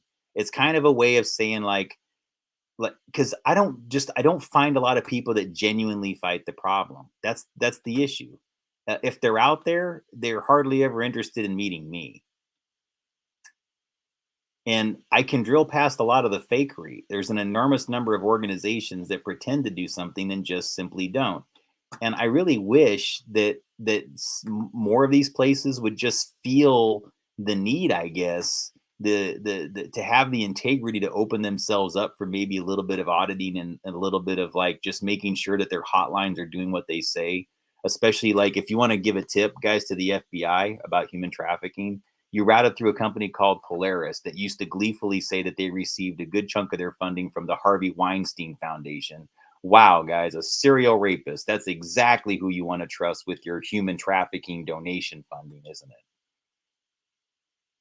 Because, you know, the thing that you learn about these things is that when they fund something, it buys them access to it. That's why they do that. That's why they get into those places like that. And so, again, I think there's a lot of great people that are really trying to do something honorable that give their money to Polaris. And I just wish that those people actually were actually able to do something that actually had, you know, because think about it. They're doing what they think is the right thing to do. They're putting their money into this hotline that the FBI is going like, they're our go-to, you guys, you know, hey, when we're looking for the bad human traffickers, we get our tips from this national human trafficking hotline run by the nonprofit Polaris. Now, I know it seems more logical that that would be a law enforcement function or something that would be something more like considered as important as a 9/11 call, but no, because the FBI is more concerned about, I don't know, structuring narratives that they themselves can swoop in to prosecute, clean up, and arrest on, and then fake people go to fake jail, and then they keep going and recirculating crisis actors into various scenarios. It seems to be what's happening there, FBI. Sorry, but I wasn't really willing to say that until just recently, but it's gone on overdrive and ridiculous to the point now where you're just doing it so badly and it's so obvious to everybody that I feel like I should not only just like agree to be like, fine, it is, guys, it is probably what you're thinking. Groups like the Patriot Front probably are contracted FBI. Groups like Antifa are very closely tied in with the same infrastructure. It's why they get away with everything. It's why they're right out of jail as soon as they go in. You don't like the folks that haven't understand what all that really is, you know. And yeah, you're going to find a lot of this, guys. And here's the thing. A large part of why it's so important to cover up people's identities is the sheer number of people that can change their appearances and just recirculate themselves indefinitely. And I do believe that some of that involves life extension. And if you're a person that's not dying on a normal scale, then your only really method of continuing amongst normal society is to disappear for a while and then reintroduce yourself into some new area with a new identity as if you had been born, you know, like however many years ago, but looking a little bit different. Most of the time they look younger or they're just static in the way they're aging. And you'll see actors and actresses in Hollywood that seem to have this going on. And I got news for you. The ones that I've seen, there's been two dudes. Again, no one who looks at Walter Schreiber, the Nazi SS that was brought in, and looks at Liev Schreiber, the actor, can tell me if they're being honest. I'm just, guys, because almost every time I put these two things together, it's almost, if I don't say anything, people will go like, okay, who's this guy? But they will associate them as the same person. They don't think that Walter Schreiber is a different person than Liev Schreiber, the actor. But when I look at the two of them side by side, and I'm not trying to be offensive to Liev Schreiber by any means, I don't know what's going on there, but he looks just like Walter Schreiber, and it's bizarre that their last names, the E and the I might be swapped. I'm not sure if that's even true, but no, their names I think are spelled the same even. So it's almost like one's the father or grandfather of the other because their lip line is so familiar. The everything about the face, I'm sorry, it's just so freaking familiar and it's so similar. And yeah. I'll get to that, white boy, in a second. And so I think that this is where we're going to get into the more esoteric Operation Paperclip Nazi things and how that ties into everything we're discussing here. It's like if you kind of woke up to the reality that you couldn't get anything done within this infrastructure of a script or a movie without it passing through people that basically were funded by secretly known but not commonly known Operation Paperclip Nazi bloodlines, which is what's been going on in Hollywood for a very long time. The true studio system effectively introduces Nazism and occulted practices that Heinrich Himmler would have been closer to, and less to do with all these other things that people blame it on. Jews, Freemasons, for example, are always to do with everything.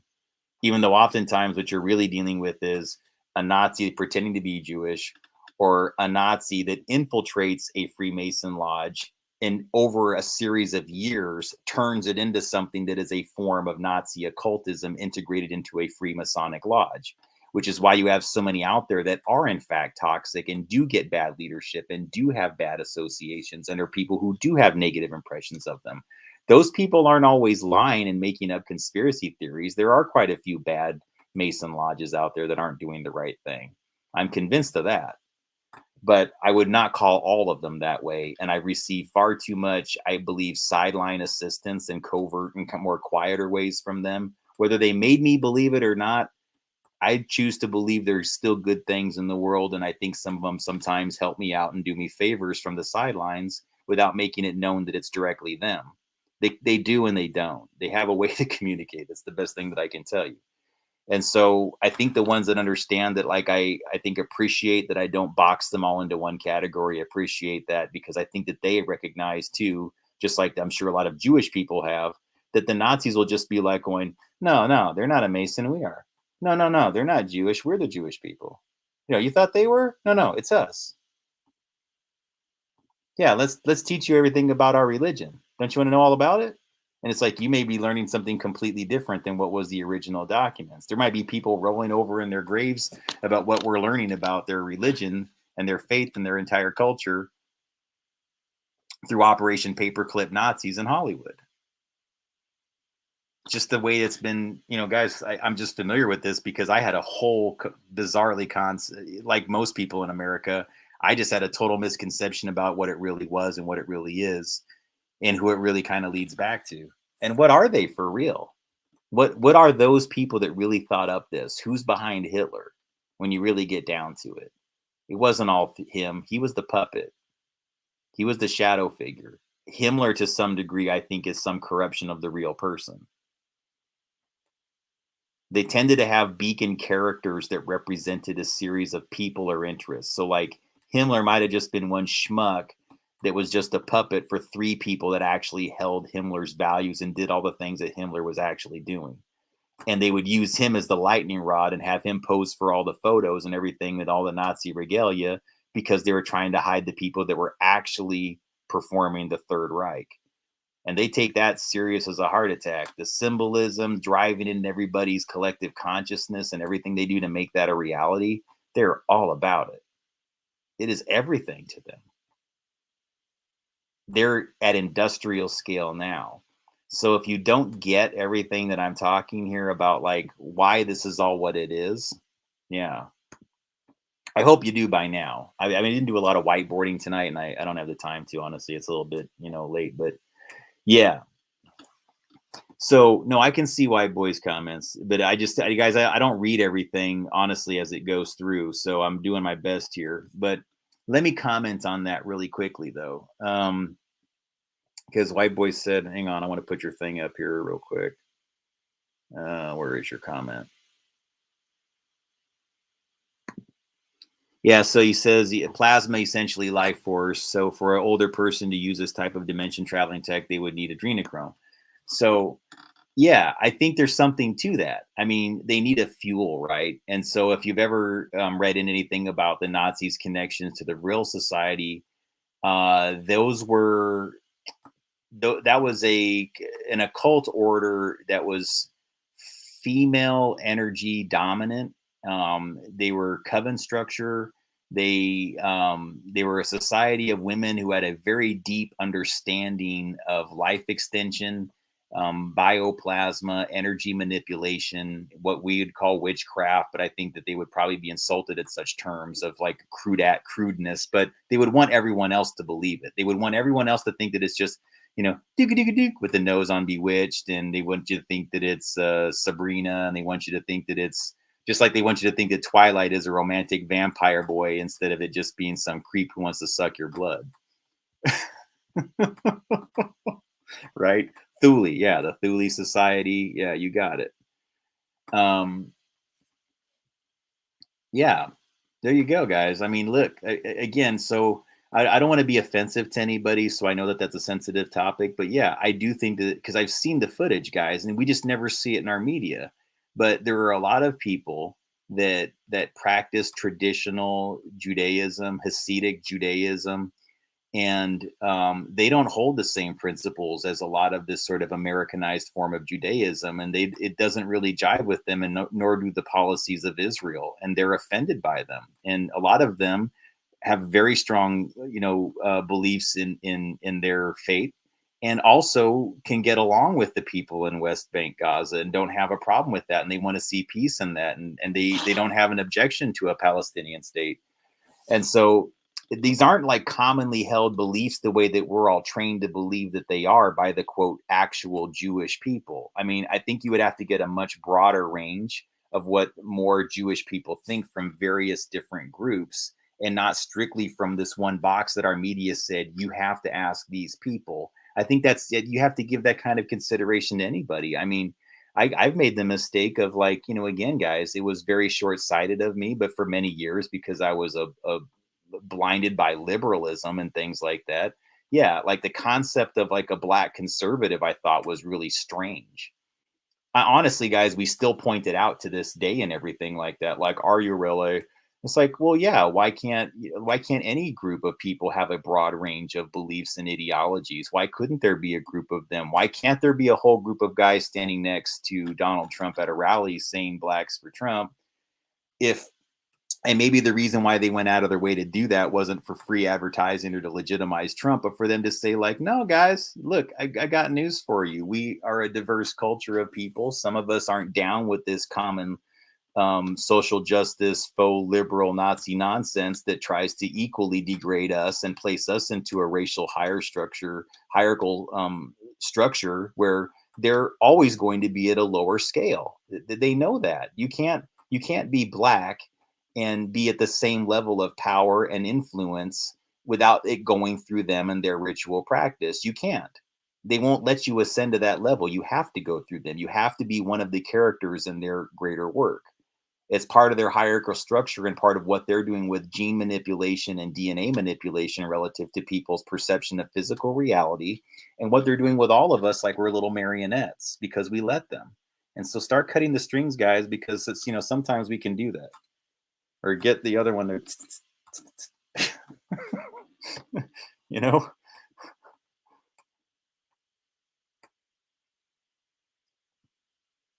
Oh, wow. Yeah, I don't know why that's happening, guys. So people are saying they can't see each other's comments and things like that. So I don't know. I just see you guys have some acknowledgement. I can see you, Dalton. I can see you, White Boy. So at least I'm seeing you, here if you can't see each other. Oh, you know what, guys? There's a way to fix that. Switch your there's a chat filter and there's a pull down window, and I can't show it to you, but I don't think I can display it right now. But you can go from top chat to live chat. There'll be a pull down window right above where your chat window is.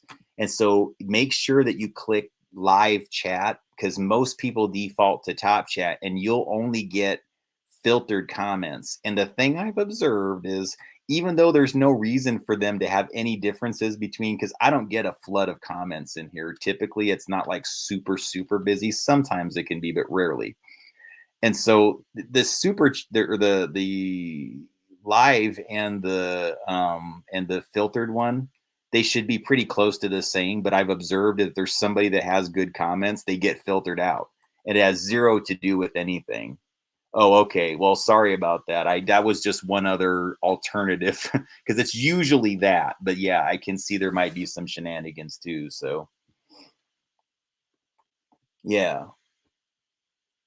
Yeah, so that's all. I mean, I afford the Jewish community the same type of diversity of opinion. I think that quite a few of them would say that, like, hey, wait a second, the thing that you think of our culture and our religion completely isn't true, and maybe you should listen to what we have to say about it. And I have a very strong intellectual curiosity to learn those things. I don't really know enough about Judaism to satisfy my own personal intellectual curiosity. I personally want to know more, but I want it to be a more diverse set of exposure to various forms of it than I've historically found available to me readily. And I want there to be like somebody that I kind of trust and can run things by, in a safe environment. I think at some point where I can just ask frank questions about it, without the fear that I'm going to be, dismantled or whatever, or deconstructed like aggressively for asking something wrong. I want it to be somebody that we can just have a nice open conversation with, where I can go like, look, nothing that I'm saying here is intended to be offensive in asking it. I'm just trying to have a deeper understanding of why people hold perspectives on Zionism and all these other aspects of why they connect Israel to this with Jewish people, and what is the Israel state to you as a Jewish person. Like, those are all things that I would really like to have a deeper conversation with as a person that's just that isn't Jewish. I want to know more about it, and I actually do. I mean, I find things about the Kabbalah fascinating, that whenever I do read about it, and it does resonate strongly with me. So the same thing with the Bible, though. I've had these very strong connections, like more as I've read it as an adult, right? Once I see the occulted wisdom and the stronger, higher esoteric, like connections within the Bible and things to do with the Kabbalah and other aspects of Judaism, not strictly connected to that concept, but getting deeper into their tree of life concepts and the specific to Sephiroth and things like that are more occulted things. Yeah, that really does. Those concepts really do fascinate me, because I really do think that they understand this whole idea of bending physical reality as part of the religion. Like, it's within their belief system and deeper understanding, especially why they go out of their way to have the schooling being what it is, and for people to really understand it and repeat the words. That's the other thing I've observed, this strong necessity to repeat the words of the documents at specific geographic locations, like wrapping the strap around and then doing the thing at the wall there in Israel and things like that. There's really, like, those aren't things that I look at, like the Hajj the same way. Like, once you see people doing something in repetition in a geographic location, pay attention to what they're doing, because people don't go there over and over again in droves with these religions for no reason. They get results. And doing something in a certain geographic location and repetition, again, you're on a momentum wave that you're riding. It's like, it's way easier to go on the, coast downhill instead of trying to like struggle going uphill. And that's what a lot of that is. The repetition and the practice of those things, whether it's going to the Hajj during Mecca and going around the Kaaba 7 times, or it's going up to that wall with the straps and then repeating those words the way so many people do within their faith. All of that, I think, has power to it. And again, I'm just talking about what is witchcraft and Santeria, Brujeria. What is Christianity, for that matter? What is Judaism, for that matter? What is, all of these things, because they all offer you a document with training, with stories, lore, or factual history, depending on how you perceive it, that teaches you lessons about the origins of man in almost every case, about the origins of our, entire civilization, and gives you kind of like a guideline to how everything came into fruition from the earlier days. And what I think has been going on is that these religious documents, whether you perceive them as true or not, I think that they've become true, and they will continue to resonate with that strong sense of truth unless somebody succeeds effectively in eradicating religion. And perhaps that is the goal and mission of some of these forms of governance. If you follow what they're doing, it's to eradicate a belief in a higher order of spirituality that actually gets us into the aether and binding to the aether. And what they want us is focused on the physical reality that they're forcing us into and getting us to create for them. And a lot of that is done through oppressive governance. A lot of that is done through elimination of church and spirituality. Or look, even if you don't believe in church, elimination of spirituality, elimination of your sense of spirit, elimination of just you feeling hope, right?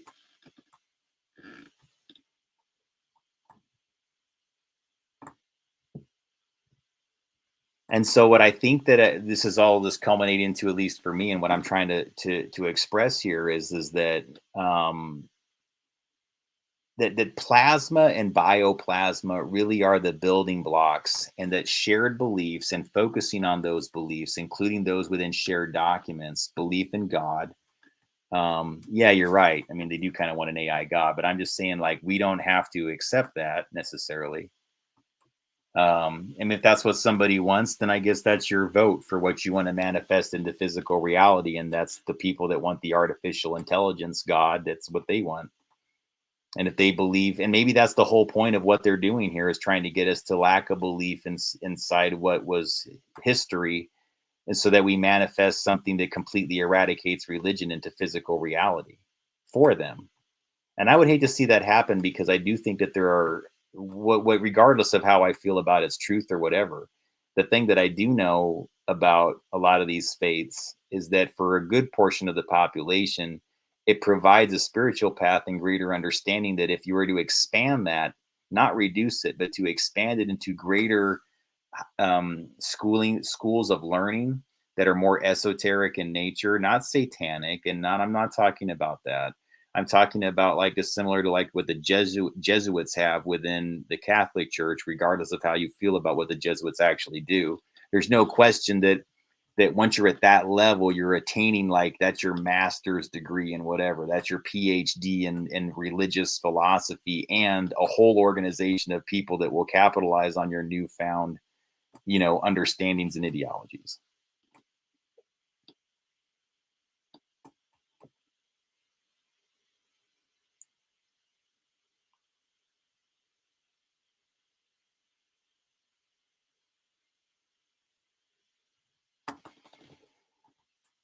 Yeah. Yeah, see, I agree with it. I think that there is something to the Bible's living energy. So True Seeker said the Bible's wording carries a type of living energy. See, that was something that I would have kind of maybe mocked, I guess, but not satanically. I just would have been like, I would have rolled my eyes, maybe not mocked. I would have been like, okay, if you believe that.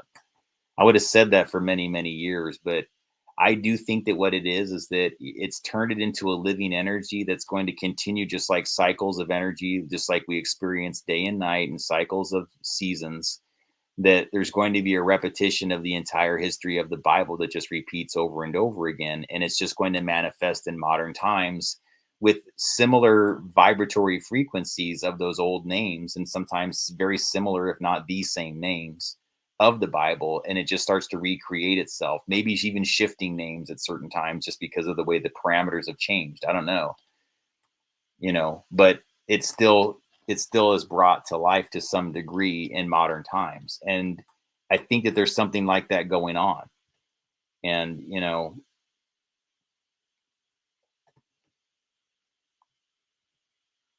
Himmler held the Jesuits in high regard. Wow. That's trippy, again, guys, I hope it doesn't sound like I'm like a Himmler apologist or anything else like that, because it's really not that either. I just understand it, I understand, I guess I reviewed some of the material, like about, like, there's a documentary that I cannot get right now. Like, I can't find anybody streaming it. It's really weird. But the Father Malachi, Martin Malachi, was a Catholic priest that was formerly of the Jesuits before he died. And he was an exorcist. He got into learning the process of exorcisms through his Jesuit training. And so the Catholic Church does believe in exorcisms. And this is one area where I actually will say that, look, say what you want to overall about them, but they obviously understand everything that we're talking about here. So what they're doing with that energy overall, that I think we could have a healthy debate about. Like, you know, what good things are the Catholic Church doing with this form of energy understanding that they have? Are they just drawing more power to themselves using Christ's ideologies and symbology and holding on to a lot of the esoteric knowledge, keeping it for themselves and hiding it from everyone else? When in all actuality, part of their role in having that grade of wealth, it should be simply so that they can be safekeepers of the knowledge so that it can be spread and shared, not just held by a small group of Jesuits in some Vatican library. And again, quite a few people have commented on this. There's a website, I think, that was called VatiLeaks, where you could actually get quite a bit of the library and things relative to what was going on, you know, that was like hidden information out there. And so, yeah, that's all worth discussing. Himmler's uncle was a Jesuit priest. Wow, I didn't know that. Okay. Yeah, so guys, I don't get deep into studying a lot of the characters out there. I have a basic understanding of Himmler.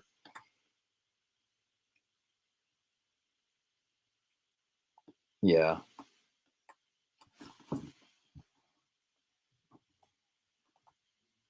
No, but you know something? I think the reason, so, you know, White Boy says, if you read the Bible out loud to yourself with some emotion and animation, your voice is in your voice, it's easier to understand.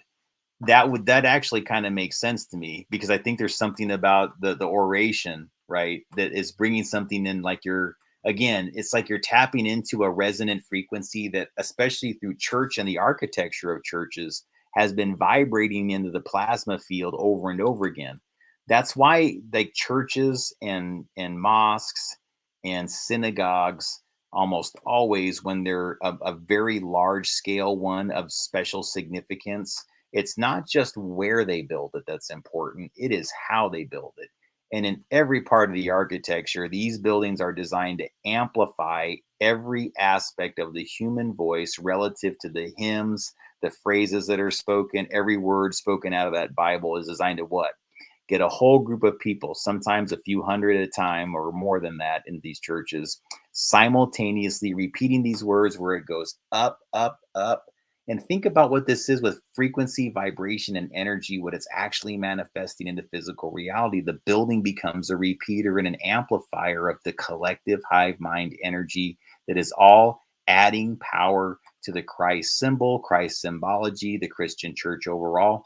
So at that level, like the Catholic Church, guys, again, it's one of those bizarre things, because I think if you're fighting for Team Christianity, or you believe in that, and that's something you hold close to your heart, it's hard to argue that regardless of what's gone on with the Catholic Church, that their ability to amplify the Christ symbol overall into the collective consciousness, like would Christianity have the same impact and power today had it not been for the work that the Catholics did to actually place that symbol out in the way that they did? I would argue it's extremely powerful. Yeah, they did some of it with conquistadors and sacrifice. Yeah, that all happened.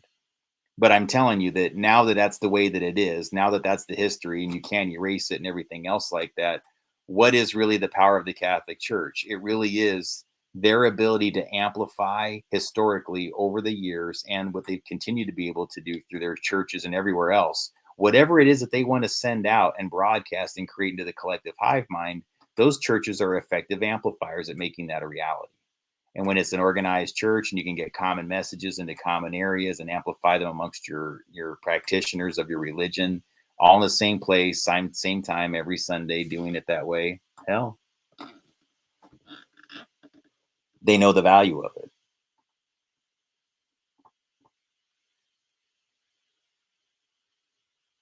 Yeah, there you go. Yeah, there's a great, I'll find it. Valery Uvarov, the Russian researcher that I often will quote, does a lot of good material on the two extremes of this, both the positive aspects of the good use of architecture within churches, synagogues, why they make the steeples and how it radiates energy. He does like entire math diagrams that are very easy to understand for a person of my type of brain, and I think most people's. It's like, you know, it's not done in some super complex way. But I mean, it's very sophisticated in its analysis. I'm just saying, I think it's also very easy to understand for a layperson. And so he has one article on that, and he did another one called "The Mechanics of Negative Energy." And these are two articles that'll tell you a lot about this exact topic, involving exorcisms and demonic possessions and people that get demonic attachments, and why somebody would get surrounded, I guess you could say, with symbolism, ideology, ritual magic. Why it'd be important to like sort of do this sort of soul harnessing and soul catching and soul entrapment forms on people. Like, why do they go about doing it? What is the purpose of it? Well, when you really understand what all this economy of plasma is, bending physical reality, changing events, then it begins to make you begin to understand like how this can turn into something like wickedly cruel with the people that are trying to change physical reality. They then become those who are more in the know, harvesters and collectors of people of select blood groups that have the most amplified influence layers amongst all DNA groups. This would mean universal plasma donors and universal blood and organ donors. And these two things are not always lined up. Sometimes a person is an excellent blood donor, but they're a completely worthless plasma donor for these purposes. A person on the opposite spectrum is a great plasma donor, not the opposite, but on a different spectrum, is a excellent or universal plasma donor in that sense, but they would be their blood isn't as valuable as the like O negative, for example. I think that within plasma, there's another type that I think is a completely different value, and it's better than O negative as far as the plasma goes for these people. So it's like you would think that then what would begin is the harvesting of these materials, and then you would have guys like, Jesse Karmazan. You would have articles where I'm trying to talk about it like this, and then he gets on my channel and goes, "I'm the CEO of Ambrosia, and we have real safety and efficacy data from our clinical trial, a trial which received the necessary approvals. We treat many patients with serious illnesses." But see, he never actually got back to me after I replied to him. So I'll just tell you guys what I replied. I said, feel free to give those links to clinical trial studies, peer-reviewed papers, or anything beyond the single-screen corporate website you sell the service through. Those who would like to see what you offer by way of data, I'll provide them a link to your corporate website here. I'd recommend you place all this trial data there for your customers and non-customers alike to review. The concept of removing blood from a young person and transferring to another for wellness as opposed to survival is not one that typically gains wide support with me or the community that watches my material. I often discuss esoteric and occultic practices that have been modernized, energetics and bioplasma extraction, which aren't widely accepted in the US, but definitely practiced. Wikipedia uses your name to refer to this practice of blood transfer as, quote, snake oil. I disagree that the practice has no value medically. What it lacks is ethics and safeguards for abuses on where and who the blood is sourced from. I'm certain transferring a young person's blood to an older one can potentially heal or improve health. It's an ancient tradition practiced by occultists for a reason. It's effective. I'm far more concerned about what that actually translates to behind the scenes. If you say it's all legit, okay, but take a step back and look at your business model and ask why some very logical people who understand these things might be concerned. Thanks. And that's where I left it with Mr. Jesse Karmazan. And I think that that's a pretty good response. I'm actually quite happy with that.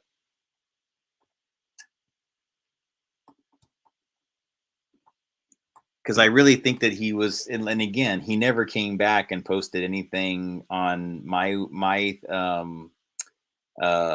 channel where these clinical studies were. Like, can I read your report? Certainly, you summarized all your vast research into a few reports, right?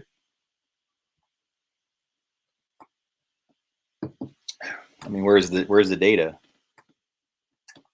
Well, I guess you could look here, right? You can go to their website. Wow, hasn't changed. One page.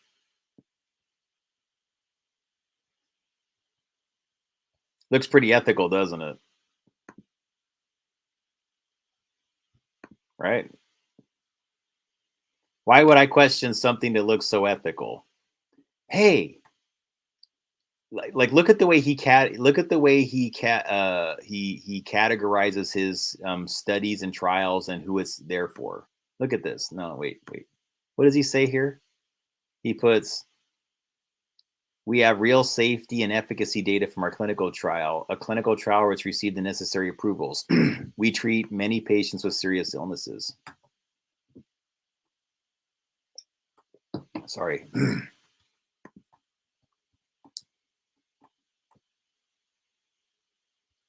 Yeah. Hey, like my serious illness is that I want to look like 30 forever. Can you cure me? Yeah, my serious illness is like I'm not skinny enough and I want to run a marathon in like 2 seconds. Yeah, my serious illness is I don't like that these two get it and I don't. Can I have some too? Why, sure, ladies. Since you have such serious illnesses.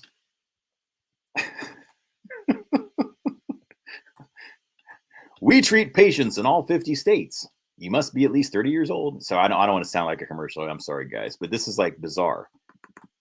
We treat patients in all 50 states. You must be at least 30 years old to receive this treatment. It is an outpatient procedure. Our blood is obtained from licensed blood banks within the United States and is matched to your blood type. The treatments we offer, infusions of blood products, are approved in the United States. We ship directly to your personal physician anywhere in the United States and provide all the necessary training to them at the following prices: 1 liter, 5,500; 2 liters, 8,000. They're literally just buying young blood and reselling it with some directions for your doctor to, well, for a doctor. It's probably like the one on Homer Simpson, you know, on The Simpsons, that kind of doctor. Wow. Yeah. And so, you know, that's why I take the position that I do, in case anybody wonders. I just don't have a lot of faith in that whole thing there. It doesn't really seem like it's on the up and up. I don't know about you, but yeah.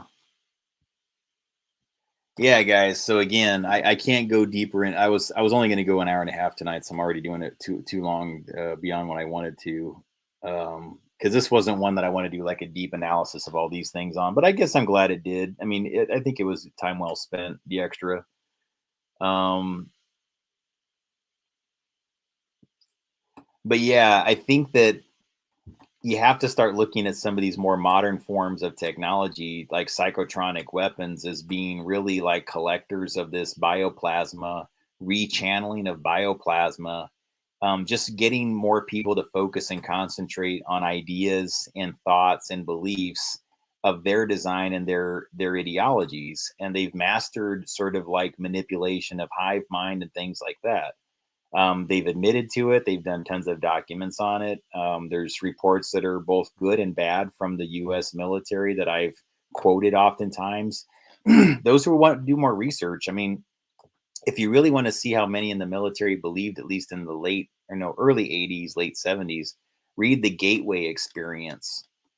And it quotes the Monroe Institute frequently, and a lot of like brainwave research and things to do with the inner workings of the brain. And then there's another one called Controlled Offensive Behavior, that was a Defense Intelligence Agency report that was declassified. These are both things you can find on CIA.gov, and I've done a lot of analysis on them. But it's on the Freedom of Information Act library. And there's just an enormous amount of information to support that, especially in controlled offensive behavior, that they were keeping an eye on this exact dynamic, like what the Russians knew, especially back in the 70s. They were extremely concerned when they were writing that one report in 1978. No. Yeah, 1978. And so, guys, I mean, like, they were concerned then that Russia had like a good 20, 30-year lead on them relative to their understanding of the bioplasma field and what can be done, you know, relative to ideas binding to energy, the people that can do this types of energy emissions, the people that have an understanding of it. I honestly think that really it is the defense contractors, the ones that like SEIC, that have kind of steered. It's either that or they're in tandem covering it up. I think it's a little bit of both. I don't think the U.S. military really wants people to know what they really know for obvious reasons. But I also think that SAIC, Science Applications International Corporation, the company that took over the research from Stanford Research Institute, SRI, via the operation, or rather the Project Stargate or Stargate Project, I can't remember which order that goes in, that it was through that takeover of all that Stargate research, which I think SAIC had somewhere between like 80 to 90% of the funding and held on to the information. It's just not an ethical lab. I think when they have something like that, they will choose to keep it for themselves and weaponize it against everybody. Because my personal opinion is that they're Nazis. I think at the top level, SAIC has always been controlled by Operation Paperclip Nazi bloodlines. And so if they ever got something that was groundbreaking relative to human brainwave and reality management, reality bending and perception bending via pineal gland manipulation, they wouldn't share that. They would just go out and use it and see what they could manifest for themselves. And I think we're kind of seeing signs of it, because I do know that SAIC knows a lot of these things. So if they ain't helping, they're harming, or they're staying passively back while watching all of it. And since their CEO's name is Nazi King, I don't have a lot of faith that they're doing anything good. I know some of what they do is, and some of the people who work there are good people, and I'm not trying to insult any of them. But yeah, you need to look a little bit deeper into what that company is and what they're actually doing and what they've been doing historically. So,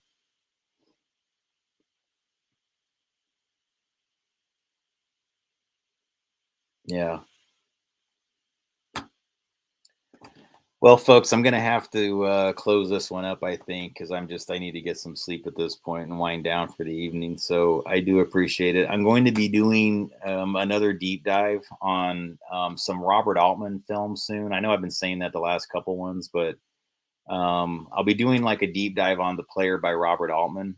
And it's an extremely revealing film about the Hollywood ecosystem of covering up what somebody's done. Like, there's been a lot of these scandals with guys like Harvey Weinstein. And so films like Swimming with Sharks, for example, and The Player really cover in detail. They're almost like confession letters or things that maybe some Hollywood writers know about producers and don't like about them, but that they reveal in these more these works. I don't know. I mean, especially The Player. I mean, you can tell whoever wrote it does not like producers.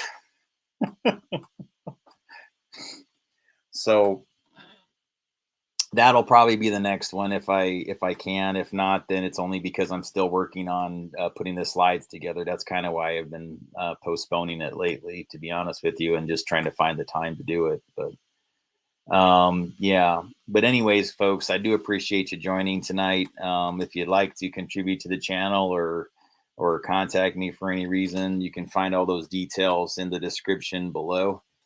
And yeah, now's a great time. Anybody who would like to contribute, it's always greatly appreciated. But now would be a great time to help keep the channel going and keep everything running smoothly.